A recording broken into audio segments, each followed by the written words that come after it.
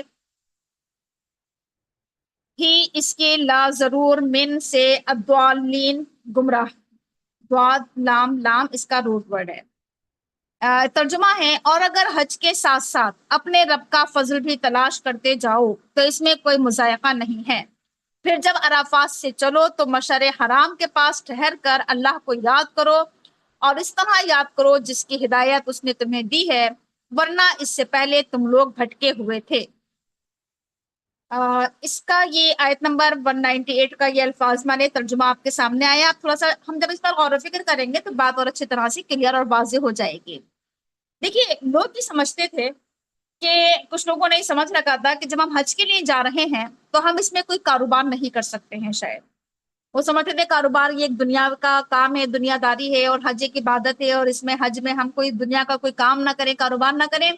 تو قرآن نے اس تعلق سے یہاں پر کلیئر کر دیا اس بات کو کہ تمہارے پر کوئی حرج نہیں ہے اگر تم اپنے رب کا فضل تلاش کرو، اگر تم کوئی کاروبار، کوئی تجارت کر لو، کچھ خرید و فروخت کر لو، کچھ لین دین، کچھ بیچنا خریدنا، اگر اس طرح کا کوئی کام کر لو تو کوئی حرج کی بات نہیں ہے نا۔ کچھ لوگوں کا ایسا ہوتا ہے کہ حج میں کچھ اس طرح کی مجبوری آ جائے، کوئی پریشانی آ جائے، یا حالات کمزور ہیں، انسان اپنے سفر کے لیے سوچے کہ میں تھوڑا بہت یہاں پر کچھ کما بھی لوں حج کے دنوں میں، تو کوئی حرج کی بات نہیں ہے، ٹھیک ہے۔ حج کے ارکان بھی مکمل طریقے سے انجام دینا ہے، تمام جو اوقات ہیں ان تمام اوقات میں، ان دنوں میں وہ جتنے بھی حج کے ارکان ہیں ان تمام ارکان کو انجام دیتے ہوئے جو فارغ وقت ہے انسان کے پاس، اگر وہ اس میں تھوڑا بہت کوئی تجارت کر رہا ہے، بزنس کر رہا ہے، تو کوئی حرج کی بات نہیں ہے۔ تو اللہ تعالیٰ نے اس تعلق سے یہاں پر کیا ہے کہ اس بات کو کلیئر کر دیا ہے کہ تمہارے پر کوئی حرج کی بات نہیں ہے اگر تم کوئی فضل بھی تلاش کر لو، اس میں حج کے دنوں میں اگر کوئی کام بھی کر لو تو کوئی حرج کی بات نہیں ہے۔ اس کے بعد یہ کہا گیا کہ جب تم عرفات سے چلو تو مشعر حرام کے پاس اللہ کا کثرت کے ساتھ اللہ کا ذکر کرو۔ کچھ لوگوں نے ایسا کرنا شروع کر دیا تھا کہ عرفات گئے اور عرفات سے واپس آ گئے اور مزدلفہ نہیں جاتے تھے۔ تو یہاں پر اللہ تعالیٰ نے اس بات کو کلیئر کیا کہ عرفات سے جب تم چلو تو تمہیں پھر کیا کرنا ہے، مزدلفہ میں ٹھہرنا ہے مشعر حرام کے پاس، اور تمہیں اللہ کا ذکر کرنا ہے وہاں پر، ٹھیک ہے۔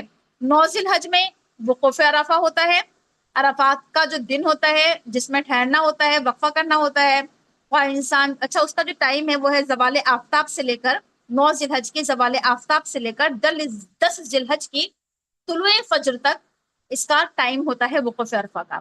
اب اس میں خواہ انسان کتنی دیر ٹھہرے، خواہ زیادہ دیر ٹھہرے یا کم دیر ٹھہرے، اچھا پھر اس میں یہ ہوتا ہے کہ مغرب کے بعد، سورج غروب ہونے کے بعد پھر وہاں سے نکلنا ہوتا ہے عرفات سے، اور مزدلفہ کی طرف جانا ہوتا ہے، اور مزدلفہ میں رات گزارنا ہوتی ہے، خواہ وہ تھوڑی دیر گزارے یا پوری رات گزارے، ٹھیک ہے۔ تو یہ حج کے ارکان ہے یہ۔ تو لوگوں نے عرفات سے ہی لوگ واپسی کر لیا کرتے تھے اور مزدلفہ نہیں جاتے تھے۔ مشعر حرام سے مراد یہاں پر مزدلفہ ہے، مزدلفہ نہیں جاتے تھے، تو یہاں پر اس بات کی وضاحت کر دی گئی کہ عرفات سے جب آپ چلیں تو پھر آپ کو مزدلفہ میں ٹھہرنا ہے، مزدلفہ میں عبادت کرنا ہے، اس رات میں آپ کو اللہ کا ذکر کرنا ہے، نمازیں پڑھنا ہوتی ہیں وہاں پر مغرب اور عشاء کی ملا کر، اور اس کے علاوہ اللہ کی عبادت، خواہ انسان تسبیحات پڑھے، ذکر کرے، دعائیں کرے، نماز پڑھے، کچھ بھی کرے، لیکن عبادت کی رات ہے تو عبادت انسان کو وہاں پر کرنا ہوتی ہے، اللہ کا ذکر کرنا ہوتا ہے۔ آگر اللہ تعالیٰ کہہ رہا ہے کہ وَاذْكُرُوهُ كَمَا هَدَاكُمْ، اللہ کا ذکر کرو جیسا کہ اللہ نے تمہیں رہنمائی کی ہے، راستہ دکھایا ہے، ہدایت دی ہے، اسی طرح سے اللہ کا ذکر کرو۔ دیکھیے جیسے میں نے آپ سے اسٹارٹنگ میں یہ بات کہی تھی کہ عبادت ہمیں اسی طریقے سے انجام دینا ہے جو عبادت کے طریقے اللہ اور اس کے رسول نے ہمیں سکھائے ہیں، جو قرآن و حدیث میں ہمیں ہدایات دی گئی ہیں، تعلیمات دی گئی ہیں، ہماری رہنمائی کی گئی ہے، ہمیں گائیڈ لائنس دی گئی ہیں، اسی کے مطابق جو انسٹرکشن ہمیں دیے گئے ہیں اسی کے اکارڈنگ ہمیں کیا کرنا ہے، اللہ کی عبادت کرنا ہے، اپنی مرضی سے نہیں کہ ہم جیسا چاہیں عبادت کر لیں، ٹھیک ہے۔ تو اللہ تعالیٰ کہہ رہے ہیں کہ وَاذْكُرُوهُ كَمَا هَدَاكُمْ، جیسے اللہ نے تمہیں سکھایا ہے، جیسے اللہ نے رہنمائی کی ہے، اسی طرح سے کیا کرو، اللہ کا ذکر کیا کرو۔ نماز کا طریقہ ہو، خواہ وہ روزہ ہو، زکوٰۃ ہو، حج ہو، یا جو بھی ہو، اللہ کے حکم کے مطابق ہی انجام دو، ٹھیک۔ تو اللہ تعالیٰ کہہ رہا ہے کہ وَاذْكُرُوهُ كَمَا هَدَاكُمْ، اللہ کو اس طرح سے یاد کرو جیسا کہ اس نے تمہیں ہدایت دی۔ اس کا دوسرا مطلب یہ بھی ہو سکتا ہے کہ اللہ نے تمہاری رہنمائی کی، تمہیں ہدایت دی، تمہیں راستہ دکھایا، تمہیں اللہ تعالیٰ نے گائیڈنس دی ہے، تو تم کیا کرو، اللہ کو ذکر کرو، اللہ کو یاد کرو، ٹھیک۔ ذکر میں جو ہے وہ یہ بھی ہے کہ زبان سے بھی ذکر کرو، دل میں بھی اللہ کا ذکر ہو، اعمال سے بھی کیا ہو کہ ظاہر ہو کہ ہم اللہ کی عبادت کر رہے ہیں۔ اور ایک اس میں تذکر بھی آ سکتی ہے کہ لوگوں کو بھی کیا کرو، اللہ کی یاد دلاؤ، نصیحت کرو۔ اس کے بعد وَإِن كُنتُم مِّن قَبْلِهِ لَمِنَ الضَّالِّينَ، اگرچہ اس سے پہلے یقیناً تم گمراہی میں تھے، بھٹکے ہوئے تھے، دین اسلام کے آنے سے پہلے، ہدایت سے پہلے، راستہ جو اللہ تعالیٰ نے تمہیں دکھایا اس سے پہلے تم دلالت کی زندگی گزار رہے تھے، گمراہی کی زندگی گزار رہے تھے، بھٹکے ہوئے تھے، اللہ نے تمہیں ہدایت دی ہے۔ اب تم کیا کرو، اللہ کو کثرت سے یاد کرو۔ قرآن کریم میں اللہ کے ذکر پر بہت زیادہ زور دیا گیا ہے کہ اللہ کا کثرت کے ساتھ ذکر کرو، اور یہ جتنی بھی عبادتیں یہ سب اللہ کا ذکر ہیں، یہ نماز، روزہ، حج، زکوٰۃ، یہ سب کیا ہے، یہ اللہ کا ذکر ہے۔ اور سب سے اچھی عبادت وہی ہے جس میں سب سے زیادہ اللہ کا ذکر کیا جائے۔ تو اللہ تعالیٰ کا بہت زیادہ شکر احسان ہے کہ اللہ تعالیٰ نے ہمیں گمراہی سے نکالا، دلالت سے نکالا، اور اللہ تعالیٰ نے ہمیں ہدایت دی ہے۔ ہم جتنا بھی اللہ کا شکر ادا کریں کم ہے، تو اس لیے کوشش اس بات کی کرنا چاہیے کہ خوب تو ہم اللہ تعالیٰ کا ذکر بھی کریں، اور عبادات جو ہیں وہ عبادت کے طریقے سے ہی انجام دی جائیں، اور عبادتوں کو ہم کوئی دنیاوی رسم و رواج نہ بنائیں، اور جتنے بھی اس میں ہم نے عبادات میں خرافات شامل کر لی ہیں ان تمام خرافات سے پرہیز کریں، اور حج جو ایک عبادت ہے اسے حج کو عبادت ہی رہنے دیں، اور اسے ان تمام چیزوں سے ہم پرہیز کریں جو آج ہم نے اس میں بڑھوتری کر لی ہے کہ خرافات بہت زیادہ، ہم دعوتیں اور یہ مٹھائی اور پھول ہار ان تمام چیزوں سے پرہیز کرنا چاہیے۔ ٹھیک ہے، تو یہ آج کی ہماری آیات کی سورہ بقرہ کی 2 آیات۔ اللہ تعالیٰ سے دعا ہے کہ اللہ تعالیٰ ہمیں یہ دین کا صحیح فہم عطا کرے۔ سبحانک اللہم و بحمدک، نشہد ان لا الہ الا انت، نستغفرک و نتوب الیک۔ السلام علیکم ورحمۃ اللہ وبرکاتہ۔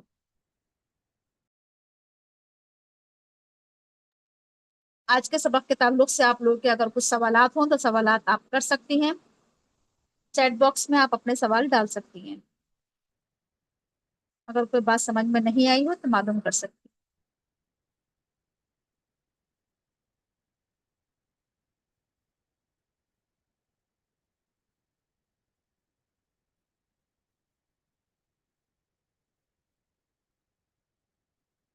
کوئی سوال اگر